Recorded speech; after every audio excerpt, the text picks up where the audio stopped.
A história a seguir é um relato de um pai desesperado e sinceramente não sei o que eu faria no lugar dele. Antes de começarmos, se inscreva no canal e ative o sininho para não perder nenhuma história. Eu fiquei parado e permiti que minha esposa quase tirasse a vida do nosso filho. Eu fiquei feliz que ela tenha feito isso. Desculpe por esta história, mas isso é muito difícil para mim e tenho carregado isso por muitos anos. Sob conselho do meu terapeuta, escrevi tudo isso para tentar entender meus sentimentos sobre o assunto. Claro, ele não me aconselhou a publicar no Reddit, mas tenho lutado com isso por muito tempo e preciso ouvir a opinião de outras pessoas sobre o assunto. Ainda não tenho ideia de como me sinto em relação a esta situação, mesmo depois de todos esses anos, mas vou submeter para julgamento. Eu sei que cometi erros em algumas coisas, provavelmente em muitas. Tentei fazer o melhor que pude. Meu filho era muito problemático, muito mesmo. Se você viu o filme Precisamos Falar sobre o Kevin, isso realmente ajudará a entender sobre o que estou falando. Juro por Deus que, ao assistir a esse filme pensei que estava assistindo a um documentário da minha vida. Senti como se o roteirista tivesse câmeras escondidas na minha casa. A única diferença é que no filme, o garoto parece normal para o pai e só revela sua verdadeira natureza para a mãe, enquanto meu filho não tinha essa máscara. Seu comportamento insano era o mesmo com todos. Desde o dia em que nasceu, meu filho simplesmente veio errado. Ele foi planejado, minha esposa e eu tentamos engravidar e ficamos extasiados quando ele nasceu. Ele era desejado e amado. Nós o cobrimos de carinho e realmente tentamos proporcionar uma infância feliz a ele. Mas, desde o dia em que o trouxemos para casa do hospital, ele estava miserável. Chorou por 13 meses sem parar.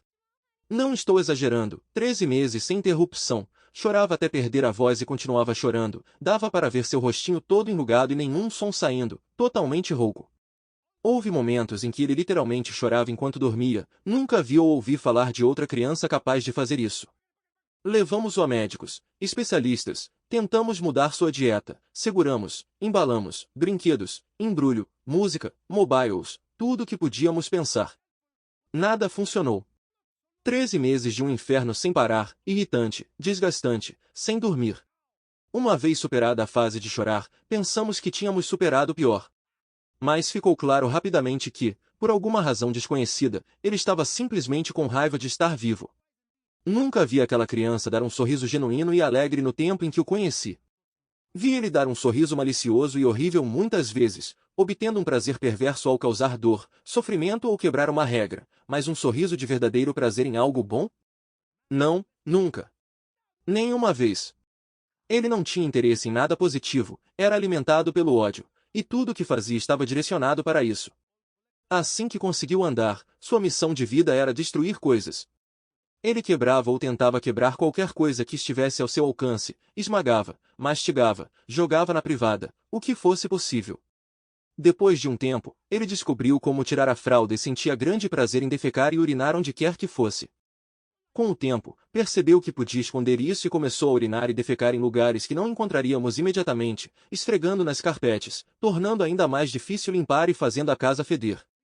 Quando ficou mais velho, entre 9 e 15 anos, ele urinava e defecava em nossa cama, até colocarmos uma fechadura na porta e ele não poder mais entrar, então, ele apenas defecava no corredor em frente ao nosso quarto.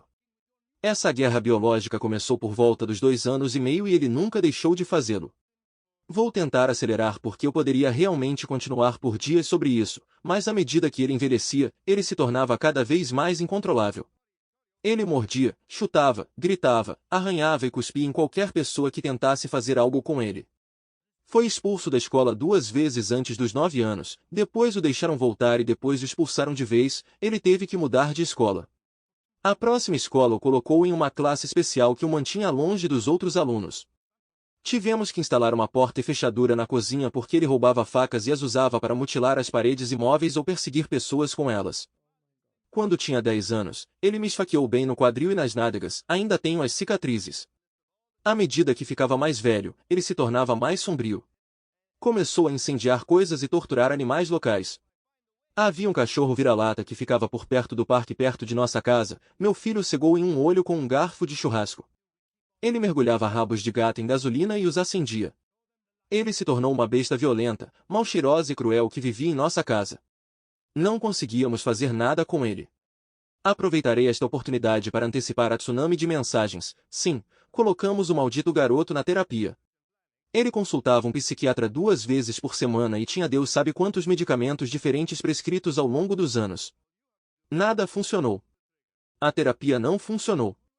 Os remédios não funcionaram. Nada diabos funcionou. Ele era como uma nuvem envenenada de ódio e fúria, atacando tudo ao seu alcance. Quando meu filho tinha 16 anos, minha esposa engravidou novamente. Não consigo descrever o quão diferente foi nossa reação. Em vez de alegria, sentimos horror. Essa gravidez não foi planejada, e estávamos realmente perdidos sobre o que fazer. Meu filho tinha sido um pesadelo interminável por 16 anos, e não conseguíamos lidar com a ideia de recomeçar do zero. Falamos muito sobre interromper a gravidez, mas o acesso à interrupção não era tão fácil naquela época como é agora, e minha esposa era contra. Discutimos muitas opções. No final, decidimos que minha esposa teria o bebê, e se ele se mostrasse malévolo, o colocaríamos para adoção. Sabíamos que simplesmente não conseguiríamos passar por isso novamente com outra criança como nosso filho. Tivemos uma filha. Ela era normal. De repente, vimos como nossas vidas deveriam ter sido o tempo todo, como as coisas teriam sido se nosso filho não fosse ele mesmo. Ela ria das coisas.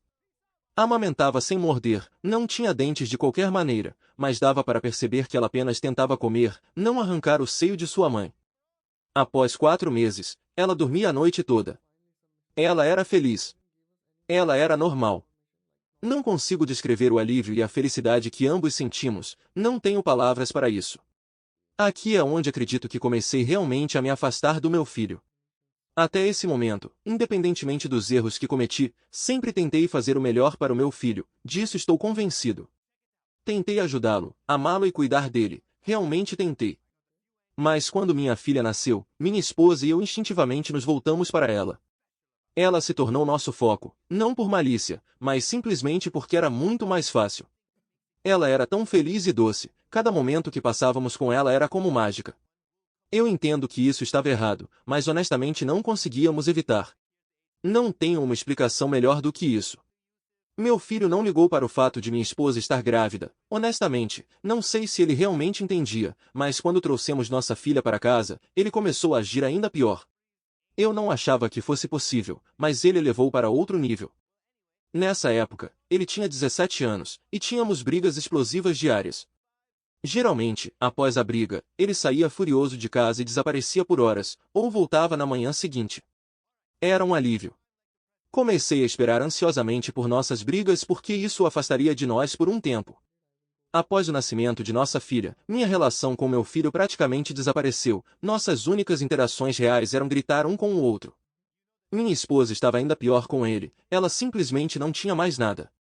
Nessa época, se nosso filho entrasse na mesma sala que ela simplesmente parava o que estava fazendo e começava a gritar: "Vá embora! Saia! Suma daqui!", até que ele saísse. Ele passou a ficar cada vez mais fora de casa, o que foi uma bênção para nós. Não faço ideia do que ele fazia pelo mundo afora, mas estávamos apenas felizes por não estar sendo infligido a nós. Como consequência do comportamento de nosso filho, investimos pesadamente em fechaduras ao redor de nossa casa.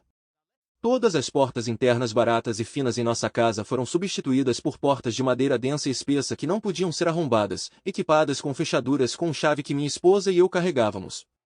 Eu sei que parece extremo, mas fechaduras e portas robustas eram a melhor maneira que encontramos de criar espaços seguros longe dele. E, novamente, antes que eu seja inundado de mensagens, eu não estava trancando meu filho em quartos como um prisioneiro, ele tinha liberdade total pela casa e podia ir e vir como quisesse. Minha esposa e eu nos trancávamos em quartos para nos proteger dele, éramos prisioneiros em nossa própria casa. No dia em questão, eu havia brigado com meu filho de manhã e ele tinha saído de casa furioso. Minha esposa e eu estávamos desfrutando de um pouco de paz e sossego na cozinha enquanto nossa filha cochilava em nosso quarto. E então minha filha começou a chorar. Qualquer pai que tenha filhos pequenos pode dizer: você se acostuma com os choros do seu filho e, depois de um tempo, consegue perceber do que eles precisam. Choram de forma diferente se estão com fome, precisam de troca de fraldas ou estão inquietos e só querem ser segurados. Bebês conseguem se comunicar muito bem antes de falarem. Esse choro não era nada disso. Esse choro era de terror.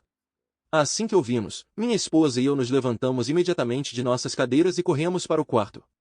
A porta estava trancada, é claro, e levou alguns segundos para pegar a chave certa e abrir. Meu filho estava no quarto. Morávamos em uma casa térrea, e o maldito tinha entrado pela janela para chegar até ela. Ele estava em pé sobre o berço dela com uma faca de carne na mão. Não faço ideia de onde ele conseguiu, não era uma das nossas, controlávamos nossas facas com muito cuidado e sempre as mantínhamos em gavetas trancadas. Acho que ele pode tê-la roubado de uma das casas dos nossos vizinhos. Ele já tinha ferido a pele dela 2 vezes, uma vez na barriga e outra no braço. Eu podia ver o sangue escorrendo. Quando entrei no quarto, ele estava arrastando a parte de trás da faca pelo rosto dela, não cortando, quase fazendo cócegas nela, provocando enquanto ela gritava. Ele olhou para cima e sorriu. Antes que eu percebesse o que estava fazendo, eu já estava me movendo, correndo para me colocar entre eles. Não pensei nisso, apenas me movi instintivamente. Mesmo assim, minha esposa chegou mais rápido, foi como um filme em fast forward. Ela chegou até nosso filho e bateu na mão dele, jogando a faca para longe e depois o empurrou com todo o peso do corpo, tão forte que ele voou para longe do berço e bateu na parede. Peguei minha filha e a segurei enquanto minha esposa nos protegia. Eu podia vê-la tremendo, quase convulsionando. Lembro-me do cheiro do quarto, do som dos gritos e choros da minha filha. O olhar no rosto do meu filho enquanto ele ficava lá. Nada. Em branco, morto, não havia nada em seus olhos, nenhuma emoção. Parecia um alienígena para mim. Vi minha esposa dar um passo em direção a ele. Eu poderia ter estendido a mão e impedido, mas não o fiz. Ela deu outro passo, muito perto dele. Eu poderia tê-la parado novamente, mas não o fiz. Ela esperou, olhando para ele por talvez 3 a 5 segundos sem se mexer. E então ela o socou no rosto. Até este ponto, você pode ter imaginado minha esposa como uma mulher típica, pequena, delicada. Isso não é o caso. Minha esposa tem uma estrutura pequena, mas delicada ela não é e nunca foi. Desde a adolescência, minha esposa é boxeadora. O MMA não existia naquela época, mas karatê e boxe eram populares naqueles dias, e minha esposa era uma amadora muito talentosa. Ela tinha cerca de 59 quilos, carregava muitos músculos e sabia como dar socos. Eu tinha 32 quilos a mais naquela época, e não tenho dúvidas de que em uma briga real entre eu e ela poderia e teria me derrubado facilmente. Nenhum de nós havia levantado a mão para nosso filho com raiva antes, mas algo se quebrou nela naquele dia, e todos os anos de raiva, dor, tristeza e frustração simplesmente transbordaram. Quando ela o acertou, a cabeça dele se inclinou para trás e sangue começou a jorrar do nariz. Ele mal reagiu, apenas a olhou com uma expressão chocada, como se não soubesse como processar o que tinha acabado de acontecer. Ela esperou mais um segundo. E então ela o acertou novamente. Eu poderia ter estendido a mão e a impedido. Eu poderia tê-la arrastado para fora do quarto, levado embora, acalmado. Eu não fiz isso. Apenas fiquei lá e assisti enquanto ela começava sistematicamente a espancar ele sem piedade. Toda vez que ele levantava as mãos para cobrir uma parte, ela o acertava em outro lugar, corpo, cabeça, repetidamente. Ele começou a gritar, chorar, implorando para ela parar. Foi a reação mais genuína que eu já ouvi ter com qualquer coisa em toda a sua vida. Mas ela não parava. Eu a vi intensificando, batendo mais forte, mais rápido, trabalhando nele como um saco de pancadas. Ele tentou dar um soco nela e ela o esquivou facilmente. Ela estava no piloto automático, afundando-se em seu treinamento. Fiquei ali assistindo por 1 minuto. Depois, virei as costas para eles e tirei minha filha do quarto. Levei minha filha para a cozinha e dei-lhe um banho na pia. Descobri que ele havia cortado pela 3ª vez na sola do pé. Todos os cortes eram superficiais. Limpei minha pequena e a segurei até que ela se acalmasse. Coloquei mertiolate e curativos em seus cortes. No nosso quarto, eu podia ouvir meu filho gritando, chamando minha esposa de nomes horríveis, dizendo que cortaria a cabeça dela e faria coisas terríveis com o corpo dela. Depois de um tempo, não o ouvi mais dizendo nada, nem mesmo ouvi-o chorar. Assumi que ele devia ter desmaiado. Mas ainda podia ouvir ela batendo nele. Isso continuou por muito tempo. Tempo suficiente para minha filha adormecer nos meus braços. Eu apenas sentei na mesa da cozinha esperando ela terminar. Finalmente, ela saiu e se sentou do outro lado da mesa. Suas mãos estavam inchadas e vermelhas, seu rosto e braços estavam salpicados de sangue, seu peito subia e descia com força. Nós apenas nos encaramos sem dizer nada. Depois de um tempo, perguntei a ela, ele está sem vida? Ela me olhou de volta e respondeu, eu espero que sim. Eu assenti. Isso era tudo que havia a dizer sobre aquilo. Eu entendia perfeitamente como ela se sentia, eu sentia o mesmo. Não sabia o que fazer, então ficamos lá esperando em silêncio. Eventualmente, minha esposa começou a chorar e foi tomar um banho.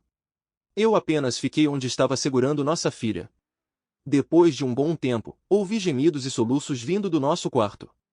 Acontece que meu filho não estava sem vida. Entrei para ver o quão ruim estava, e era bastante ruim. Nunca vi uma surra mais impiedosa desferida em qualquer pessoa, antes ou desde então. Ele estava deitado no chão, rolando com sangue escorrendo de seu rosto, deitado em uma poça de vômito. O nariz dele estava esmagado para fora em seu rosto, ambos os olhos estavam completamente inchados e começando a escurecer rapidamente. Eu podia ver que alguns de seus dedos estavam dobrados em ângulos estranhos, e ele havia urinado nas calças. Acho que ele devia estar sem alguns dentes, mas não conseguia ver nenhum no chão e não conseguia ver dentro de sua boca, seus lábios estavam todos inchados. Conversando com minha esposa sobre isso mais tarde, eu sei agora que ela o espancou sistematicamente em todas as partes do corpo, concentrando-se fortemente em suas pernas. Ela me disse que o chutou na virilha repetidamente até suas pernas cansarem, e continuou batendo em seu corpo muito depois de ele ter desmaiado. Quando minha esposa saiu do chuveiro, ainda não sabia o que fazer com nosso filho. Não sabia se deveria chamar a polícia ou uma ambulância, levá-lo ao hospital eu mesmo, honestamente não tinha ideia do que fazer. Depois de um tempo, percebi que simplesmente não me importava mais com o que aconteceria com ele, e decidimos apenas deixá-lo viver ou não por conta própria. Havia uma suíte para hóspedes no porão que nunca tínhamos usado realmente, e minha esposa, minha filha e eu nos mudamos para lá.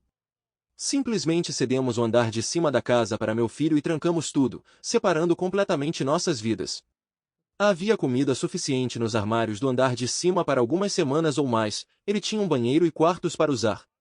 Tínhamos um banheiro no porão, uma pequena cozinha e uma entrada separada, então simplesmente paramos de ir para cima. Decidimos que tínhamos acabado com ele. Eu pensei em deixar sua comida acabar e ver o que acontecia. Nas próximas semanas, conseguíamos ouvi-lo se movendo lá em cima às vezes. Acho que ele passava a maior parte do tempo deitado na cama se recuperando. Eu fui trabalhar, sempre em alerta máximo, caso ele me atacasse na entrada de casa, mas ele nunca fez isso.